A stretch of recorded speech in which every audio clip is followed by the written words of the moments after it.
तो चलिए आगे बढ़ते हैं इस वीडियो के टॉपिक के ऊपर। इसके पहले भी कुछ वीडियोस मैं पब्लिश कर चुका हूँ। वो वीडियोस अगर अब तक आपने नहीं देखे तो आप चाहिए तो हमारे चैनल के वीडियो सेक्शन में जाकर उन वीडियोस को देख सकते हो।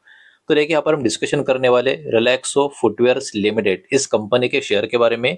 जो नए नए लोग होंगे उनको शायद इस कंपनी के बारे में इतना पता नहीं होगा, लेकिन जो काफी मार्केट में एक्सपीरियंस लोग हैं उनको पता है फुटवेयर इंडस्ट्री का ये बहुत ही पुराना और काफी बड़ा प्लेयर माना जाता है। हालांकि पिछले कुछ साल से स्टॉक बहुत ही बड़ा अंडर परफॉर्मर रहा है और स्टॉक में काफी भारी भरकम गिरावट भी हो चुकी है। पिछले कुछ महीनों से स्टॉक में एक तेजी आती हुई हमको देखने को मिली है, लेकिन अब जो खबर निकल कर आ रही है उसके कारण मार्केट में कहीं ना कहीं फोकस स्टॉक में और ज्यादा बढ़ता हुआ नजर आ सकता है, बिकॉज खबर कहीं ना कहीं निगेटिव देखने को मिल रही है। तो ये खबर या रिपोर्ट है क्या, क्या क्या उसमें बोला गया है, उसको समझने की कोशिश करेंगे। आज की क्लोजिंग 400 रुपए के आसपास है, लेकिन आप देख सकते हो 5.5% के करीब का काफी अच्छा खासा जोरदार फॉल इस स्टॉक में आज के दिन इंट्राडे में हमको देखने को यहाँ पर मिला है। अब डायरेक्टली इसका लॉन्ग टर्म का पैटर्न जितना अवेलेबल पैटर्न है उतना पैटर्न अगर मैं ओपन करने की कोशिश करूं तो आप देख सकते हो इसका लॉन्ग टर्म का पैटर्न यहाँ पर ओपन हो तो आपको नजर आएगा 2011 से लेके अब तक इसका लॉन्ग टर्म का ये पैटर्न अवेलेबल है। रिटर्न्स की बात करें 2700% के रिटर्न अभी भी इस स्टॉक में 2011 से लेके अब तक हमको देखने को मिल रहा है। मतलब लॉन्ग टर्म में तो एक काफी बड़ा वाला परफॉर्मर आपको नजर आएगा। भले ही स्टॉक में आप देख सकते हो ऑल टाइम हाई का पॉइंट यहाँ पर था, यहाँ से यहाँ पर आ चुका है, काफी बड़ी गिरावट यहाँ पर हमको देखने को मिल रही है। लेकिन स्टॉक में अभी एक और जो बड़ी खबर आ रही है उसके बारे में हम बात करेंगे। तो अभी के टाइम ये वाला शेयर कहीं ना कहीं अपने ऑल टाइम हाई से काफी बड़ी गिरावट में नजर आ रहा है। तो अभी चलिए आगे बढ़ते हैं और इस कंपनी के बारे में जो खबर निकल कर आ रही है उसको जरा समझने की कोशिश करते हैं। तो रिलैक्सो फुटवेयर्स का यहाँ पर हम बात करने वाले हैं, डिस्कशन करने वाले हैं। तो मोतीलाल ओसवाल एक बहुत ही बड़ा दिग्गज नाम एक और आपको नजर आएगा हमारे कंट्री का। तो ये ब्रोकरेज रिपोर्ट इस कंपनी के बारे में इनका मार्केट में आ चुका है। तो मोतीलाल ओसवाल ने मेंटेन किया है अपना रेटिंग स्टॉक के ऊपर सेल का। रिलैक्सो फुटवेयर्स इस कंपनी की बात हो रही है। अब सिंपल सी बात है, सभी को समझ में आता है सेल मतलब एक नेगेटिव रेटिंग, मतलब स्टॉक में यहाँ से गिरावट हो सकती है, वो वाला रेटिंग इन्होंने दिया है। अब सबसे इंपॉर्टेंट चीज टारगेट प्राइस क्या देके रखा है। अब ध्यान से देखो इसका टारगेट प्राइस क्या है। 290 मतलब 300 रुपए के भी नीचे का 10 रुपया प्राइस इन्होंने देके रखा है। और आज के दिन स्टॉक का जो क्लोजिंग था 400-390 के आसपास का हमको देखने को मिल रहा था। मतलब यहाँ से भी काफी अच्छी खासी गिरावट इस स्टॉक में हो सकती है, आ सकती है, ऐसी पॉसिबिलिटी कहीं ना कहीं इस ब्रोकर की तरफ से यहाँ पर हमको देखने को मिल रही है। हालांकि इसके पीछे का रीजन भी तो कुछ होना चाहिए ना, ऐसे ही कोई बोलेगा तो नहीं चलेगा। लेकिन इसके पीछे का इन्होंने मेन कंसर्न यानी चिंता का विषय क्या बोला है, कंपनी का अभी का वैल्यूएशन। तो देखिए स्टॉक में तो हायर लेवल से काफी जबरदस्त तरीके की गिरावट हो चुकी है, लेकिन इनका मानना अभी भी यह है कि वैल्यूएशन स्टॉक का अभी भी सही नहीं है। अब वैल्यूएशन का कंसर्न एक्चुअली है क्या, ये चिंता है क्या, इसको जरा समझना पड़ेगा।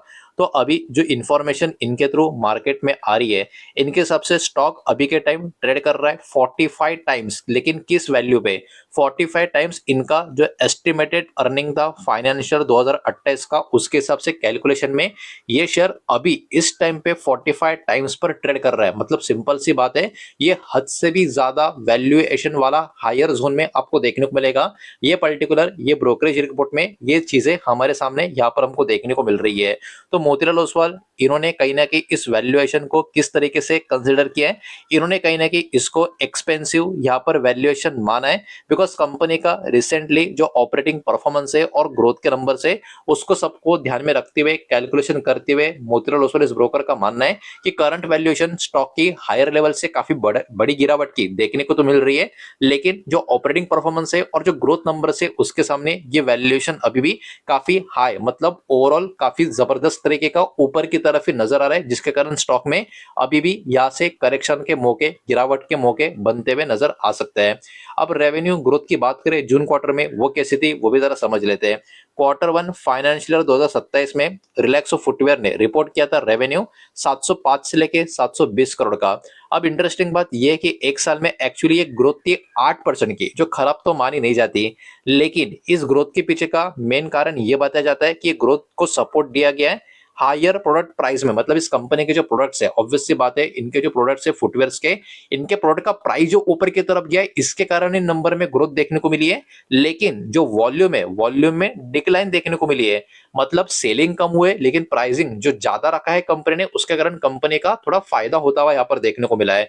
तो ये कहीं ना कहीं एक बहुत ही बड़ा रीजन अभी के टाइम यहाँ पर बताया जा रहा है कि डिफरेंस अभी के टाइम जो रेवेन्यू ग्रोथ और वॉल्यूम ग्रोथ का देखने को मिल रहा है, वही अभी के टाइम एक इंपॉर्टेंट हाईलाइट इस कंपनी का बना हुआ है, जिसके ऊपर अभी के टाइम ये जो ब्रोकर है वैल्यूएशन का कंसर्न स्टॉक के ऊपर कहीं ना कहीं बताया जा रहा है। अब देखिए, सिर्फ ब्रोकर अगर कोई भी कमेंट्री करता है तो ऑब्वियस सी बात है उसको 50-50 चांस में हमेशा काउंट किया जाता है। लेकिन जब कंपनी का मैनेजमेंट भी कॉशियस कमेंट करता है तो ऑब्वियस सी बात है वहां पर थोड़ा सा मामला और भी ज्यादा सीरियस टाइप का हो जाता है। अब देखिए, कंपनी का मैनेजमेंट ने हाईलाइट किया कि कंसर्न अभी के टाइम क्या है, मतलब चिंताएं क्या है, जो जियोपॉलिटिकल अनसर्टेनिटीज चल रही है। अब खास करके यहाँ पर सिंपल सी बात है, ईरान और अमेरिका इसराइल का मामला ही आपको देखने को मिलेगा। साथ ही साथ रशिया यूक्रेन का भी मामला अब बहुत सालों से चल रहा है। और अब कुछ कुछ रिपोर्ट्स में दावा ये भी किया जा रहा है कि अमेरिका ईरान का ये जो मैटर है, ये बिल्कुल भी शांत नहीं होने वाला। ये भी कई साल ऐसे ही आगे बढ़ते जाने वाला है। बीच बीच में कुछ खबर आएगी सीज फायर वगैरह, ये होगा वो होगा, कुछ नहीं होगा, लेकिन ये ऐसे ही चलते रहेगा। ऐसी बहुत से रिपोर्ट्स है। तो जियोपॉलिटिकल अनसर्टेनिटीज भी यहाँ पर जो बनी हुई है, उसके कारण भी कॉशियस पर्टिकुलर कमेंट्री यहाँ पर कंपनी के मैनेजमेंट की तरफ से आ रही है। इसके पीछे सबसे बड़ा जो रीजन है वो है दोस्तों, रॉ मटेरियल का कॉस्ट लगातार जो बढ़ रहा है, वो अभी के टाइम ऑपरेशंस के लिए बहुत बड़ा चिंता का विषय कहीं ना कहीं बना हुआ है। इसके लिए कंपनी को अपना जो प्राइसिंग है, कॉस्ट है और सेल्स का वॉल्यूम है, उसको किस तरीके से बैलेंस करना होगा, उसकी कहीं ना कहीं स्ट्रेटेजी भी बनानी पड़ेगी। तो अब चलिए आगे बढ़ते हैं। कंपनी का और भी कुछ डेटा है पर हम देखने की समझने की कोशिश करते हैं, लेकिन आगे बढ़ने से पहले वीडियो को लाइक कर देना, वीडियो को शेयर कर देना। पहली बार चैनल पर आ चुके हो तो चैनल को भी सब्सक्राइब जरूर कर देना। अब देखिए, कंपनी का मार्केट कैप 9,900 करोड़ के आसपास का मार्केट कैप है, मतलब है तो अभी भी एक स्मॉल कैप कंपनी है। इस बात को यहाँ पर आप ध्यान में रखें। स्टॉक का पी की बात करें, 53 के आसपास का स्टॉक का पी आपको नजर आएगा। मतलब यहाँ पर कंपनी अगर ₹1 प्रॉफिट कर रही है तो अभी भी लोग 53 रुपीज देने को तैयार है, ऐसे इसका मतलब निकल कर आता है। इसके सामने इंडस्ट्री पी की बात करें, काफी इंटरेस्टिंग है। इंडस्ट्री पी तो 41 42 के आसपास का नजर आएगा। मतलब जितना इंडस्ट्री में डिमांड है, स्टॉक का डिमांड तो इंडस्ट्री से भी काफी ज्यादा अभी के टाइम हमको यहाँ पर देखने को मिल रहा है। तो ये भी अपने आप में काफी अच्छा पॉजिटिव इंडिकेशन देता है, बिकॉज इंडस्ट्री से डिमांड से ज्यादा कंपनी का डिमांड अभी भी हमको देखने को मिल रहा है। प्लेज परसेंटेज 0, मतलब कंपनी के प्रमोटर ने अपना कोई भी शेयर गिरवी रखा नहीं है। डेप्ट टू इक्विटी भी 0.11 है, मतलब कर्जा है लेकिन काफी कम है, मैनेजेबल है, ऐसा भी इसको मान के चल सकते हैं। असेट भी कंपनी के पास अच्छा है, लगभग 3,000 करोड़ के आसपास का। अब आगे बढ़ते हैं और चेक कर लेते हैं कंपनी का प्रॉफिट एंड लॉस का स्टेटमेंट। जो भी नंबर होंगे करोड़ में होंगे और पिछले कुछ सालों का जो डेटा होगा उसको ही यहाँ पर हम चेक करेंगे। अब देखिए, पिछले 3-4 साल से स्टॉक में लगातार करेक्शन, गिरावट देखने को मिल रही है, तेजी आ भी रही है तो टिक नहीं पा रही है। अब जरा नंबर को समझने की कोशिश करते हैं। 4 साल पहले कंपनी का नेट प्रॉफिट था 154 करोड़ का।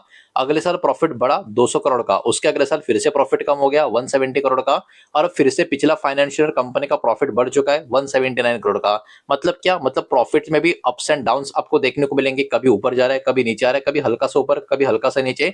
इस टाइप का परफॉर्मेंस पिछले 4 साल में आपको नजर आएगा। मतलब कंसिस्टेंसी कुछ सालों पहले लास्ट डिकेड में कंपनी का कंसिस्टेंसी काफी अच्छा खासा था, लेकिन पिछले 4 साल में कंसिस्टेंसी मेंटेन हो रही नहीं है। इसके कारण वो भी एक पर्टिकुलर वैल्यूएशन के साथ साथ एक और फैक्टर ऐड हो चुका है कि कंपनी का प्रॉफिट जो पहले लगातार हर साल बढ़ रहा था, अब वो भी लगातार बढ़ रहा नहीं है, कभी ऊपर और कभी नीचे वैसा होता हुआ देखने को मिल रहा है। अब आगे बढ़ते हैं और चेक कर लेते हैं कंपनी का शेयर होल्डिंग पैटर्न का डेटा। जून 2026 का लेटेस्ट पैटर्न है। प्रमोटर के पास तो सबसे बड़ा स्टेक है 71.27% का। तो ये तो काफी अच्छी बात है कि इस कंपनी के जो प्रमोटर है वही इस कंपनी के मेजोरिटी शेयर होल्डर आपको देखने को मिलेंगे। और एकदम ध्यान से ऑब्जर्व करोगे तो एफएस लगातार अपना स्टेक इस स्टॉक में इंक्रीज करते हुए आपको नजर आएंगे। अभी एफएस की होल्डिंग 3.11% की आपको नजर आएगी, जो पिछले क्वार्टर के कंपेयर में थोड़ी ऊपर की तरफ जा चुकी है। डीएस का holding compare to previous quarter थोड़ा सा कम हो चुका है, लेकिन 10% के करीब की होल्डिंग अभी भी डीएस के पास मौजूद है, इस बात को आप इग्नोर ना करें। पब्लिक होल्डिंग अराउंड 16% के करीब है। तो देखिए, काफी इंटरेस्टिंग है। स्टॉक तो बहुत बड़ा आप कह सकते हो अंडर परफॉर्मर है, मतलब बहुत बड़ी गिरावट पिछले कुछ साल में स्टॉक में हमको देखने को मिली है, लेकिन अभी भी अराउंड 84% के आसपास का बहुत बड़ा स्टेक 3 बड़े प्लेयर्स प्रमोटर, एफएस और डीएस के पास ही हमको देखने को मिल रहा है। तो ये भी अपने आप में काफी इंटरेस्टिंग और पॉजिटिव बात मानी जा सकती है। तो यही सारा डेटा इस वीडियो के माध्यम से आपके सामने प्रेजेंट करना था। जो भी डेटा मैंने आपके सामने प्रेजेंट किया है सब कुछ एजुकेशनल, इन्फॉर्मेशनल, न्यूज पर्पस के हिसाब से ही है। किसी भी तरीके का इन्वेस्टमेंट का एडवाइस या स्टॉक का रिकमेंडेशन मैं आपको दे रहा नहीं हूँ, ना ही मैंने आपको दिया है। इस बात को भी यहाँ पर आप ध्यान में रखें। उम्मीद करता हूँ वीडियो समझ आया होगा, पसंद आया होगा तो वीडियो को लाइक करें, दोस्तों शेयर करें, पहली बार चैनल पर आ चुके हो तो सब्सक्राइब भी कर देना और कोई भी स्टॉक में निवेश करने से पहले खुद की स्टडी रिसर्च जरूर करें, फाइनेंशियल एडवाइजर की सलाह जरूर ले। मिलते हैं नेक्स्ट वीडियो में, धन्यवाद।